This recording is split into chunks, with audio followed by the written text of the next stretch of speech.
Halo semua, berikut ini merupakan panduan pengisian SPT tahunan wajib pajak orang pribadi pekerjaan bebas. Di halaman login, silahkan mengisi ID pengguna menggunakan 16 digit NIK dan juga kata sandi yang telah Anda buat. Setelah itu, klik tombol login dan kita akan beralih ke menu selanjutnya yaitu dashboard. Selanjutnya, klik surat pemberitahuan yang berada pada pojok kiri atas, lalu Anda akan beralih ke halaman berikut ini. Setelah itu, klik selanjutnya. Lalu, pilih formulir buat konsep SPT. Langkah pertama adalah memilih jenis pajak. Di sini kita memilih sebagai PPh orang pribadi. Lalu, pilih tombol Next.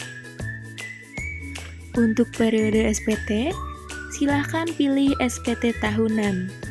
Lalu untuk tahun pajak, pilih 2025. Selanjutnya, klik tombol Next.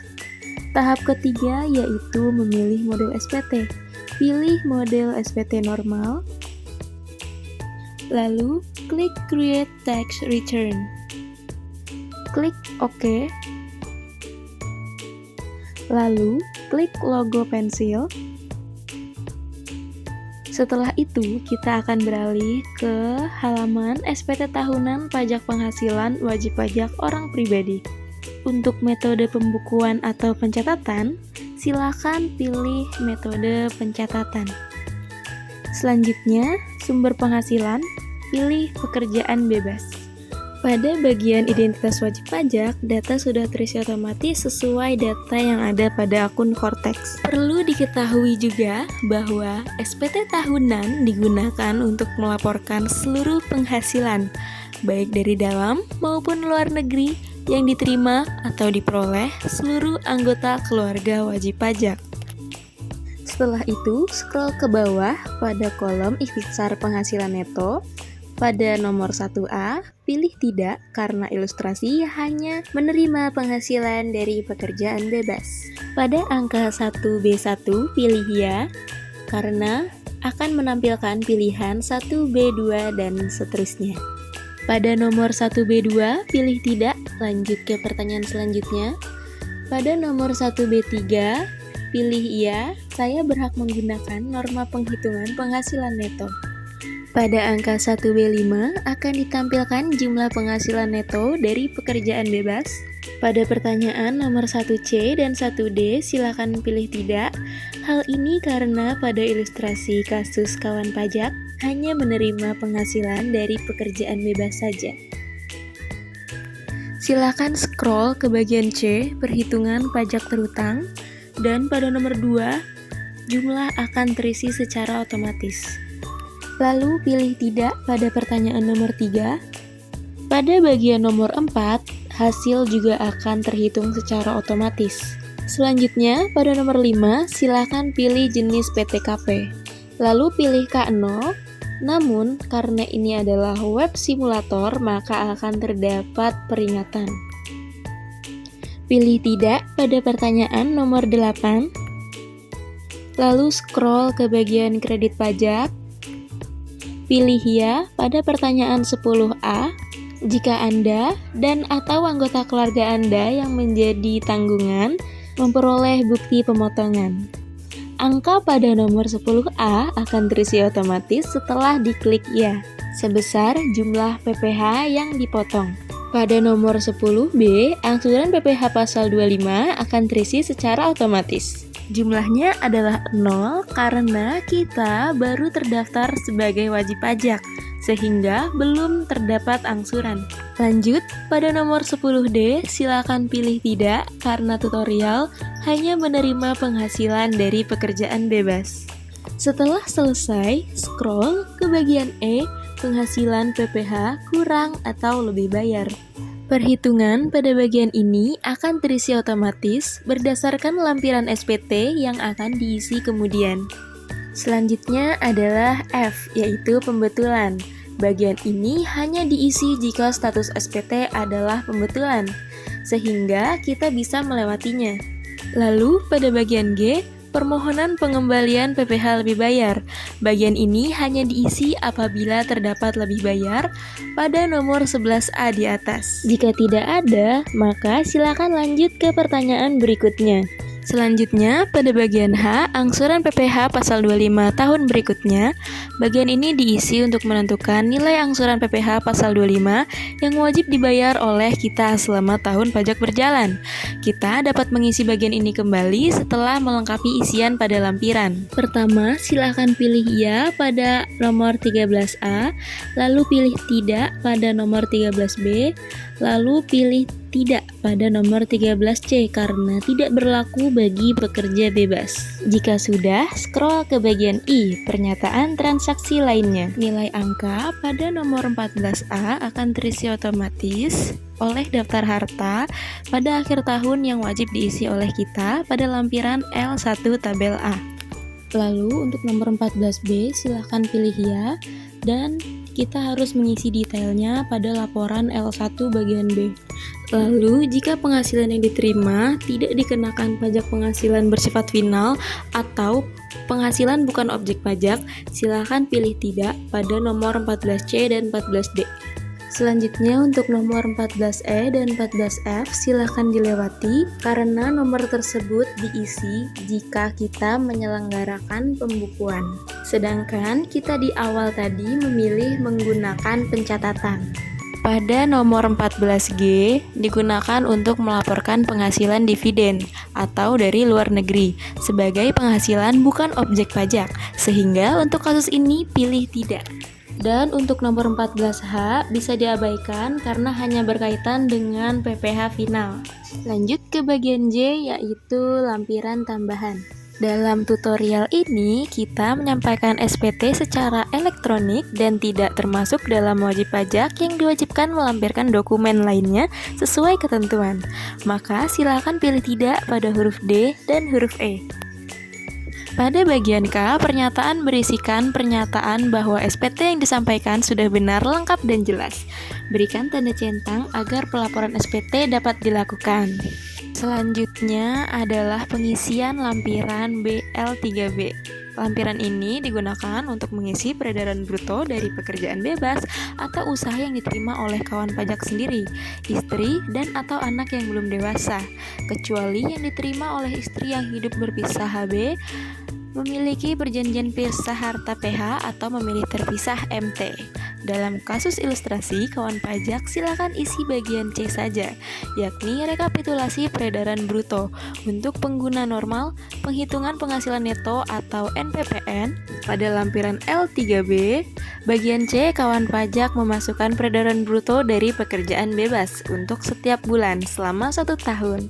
Untuk setiap tempat kegiatan usaha, untuk mengisinya, silakan klik ikon pensil di sebelah kiri, nama tempat kegiatan usaha masing-masing, misalnya untuk kasus ilustrasi sesuai pencatatan berikut. Jika sudah lengkap dan sesuai, klik simpan. Adapun jumlah PPh di baris berikut akan terisi otomatis sesuai dengan data pembayaran angsuran PPh pasal 25 yang telah dilakukan. Karena pada kasus ilustrasi ini tidak ada angsuran yang dibayarkan, maka akan tertampil nilai 0 sesuai pada gambar. Selanjutnya, jika seluruh pengisian peredaran bruto, maka silakan klik tombol simpan konsep. Kemudian, gulir layar ke atas menuju lampiran L3A4. L3A4 untuk menghitung penghasilan neto dari pekerjaan bebas. Terdapat 2 bagian dalam lampiran ini. Bagian A, penghasilan neto dalam negeri dari usaha dan atau pekerjaan bebas berdasarkan pencatatan, dan B, penghasilan neto dalam negeri lainnya. Dalam tutorial ini, kita hanya perlu mengisi bagian A saja, karena tidak menerima penghasilan neto dalam negeri lainnya. Bagian A digunakan untuk menghitung besaran penghasilan neto dari pekerjaan bebas. Bagian ini hanya dapat diisi jika kita telah memenuhi ketentuan penggunaan NPPN, yakni telah memberitahukan penggunaan NPPN di tahun awal pajak, dan omset dalam setahun tidak melebihi 4,8 miliar. Untuk menghitung penghasilan netonya, silakan klik logo pensil, kemudian cari dan pilih jenis pekerjaan bebas sebagai agen asuransi. Selanjutnya, pada baris norma isikan nilai 50. Dan jika isian telah sesuai, klik simpan. Jika isian sudah lengkap dan sesuai, silakan scroll ke bawah dan klik simpan.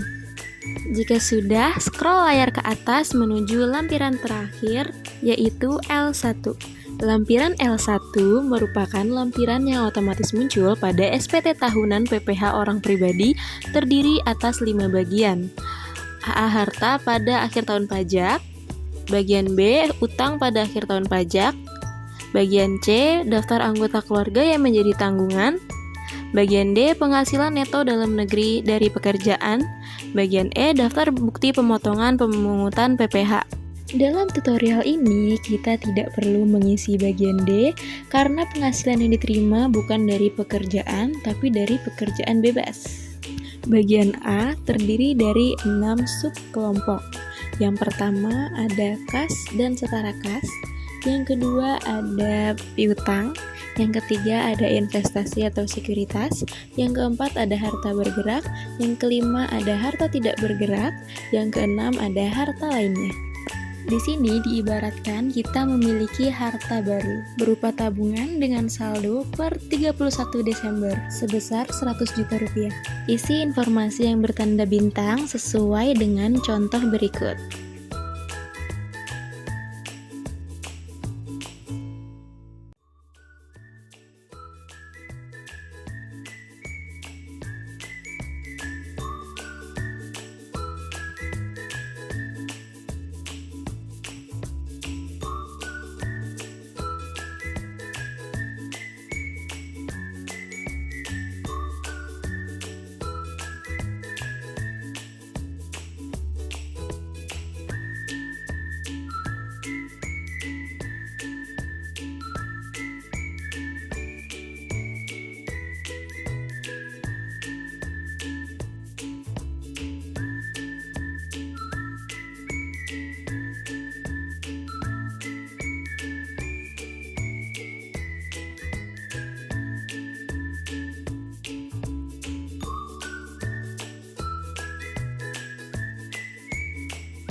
Jika sudah, scroll ke bagian B, yaitu utang pada akhir tahun pajak.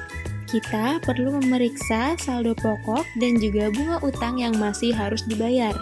Jika ada perubahan, silakan menggunakan menu tambah dan edit untuk menyesuaikan, atau hapus untuk hutang yang sudah lunas.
Selanjutnya, scroll ke bagian E, yaitu daftar bukti pemotongan atau pemungutan PPh. Pada bagian ini, sistem akan otomatis menampilkan bukti pemotongan pemungutan atas nama kita dan anggota keluarga yang sudah terdaftar pada daftar unit keluarga.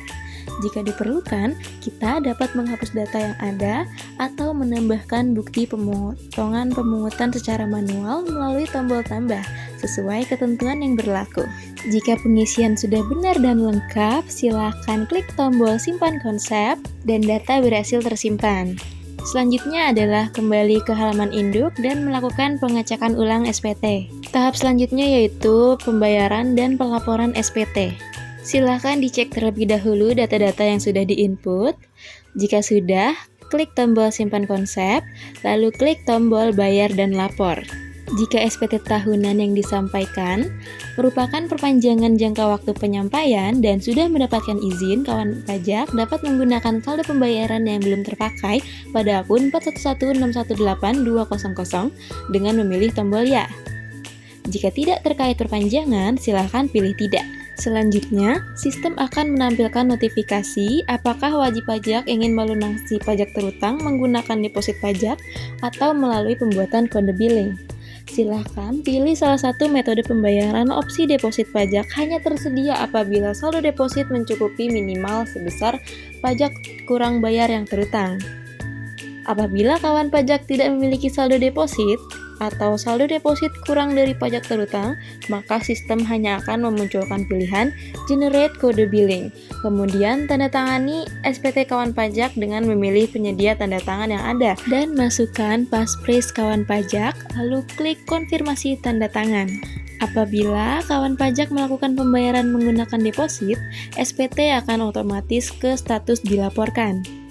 Jika kawan wajib menggunakan kode billing, status SPT akan menjadi menunggu pembayaran dan kode billing akan terunduh secara otomatis. Lakukan pembayaran dalam 7 hari setelah dilunasi, status SPT akan berubah menjadi dilaporkan.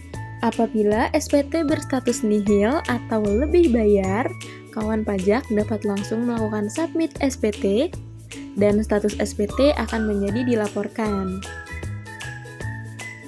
Klik icon mata untuk melihat isi SPT atau klik tombol merah untuk mengunduh isi SPT menjadi bentuk PDF. Jika sudah, artinya kawan pajak telah berhasil melaporkan SPT tahunan PPh orang pribadi melalui Cortex.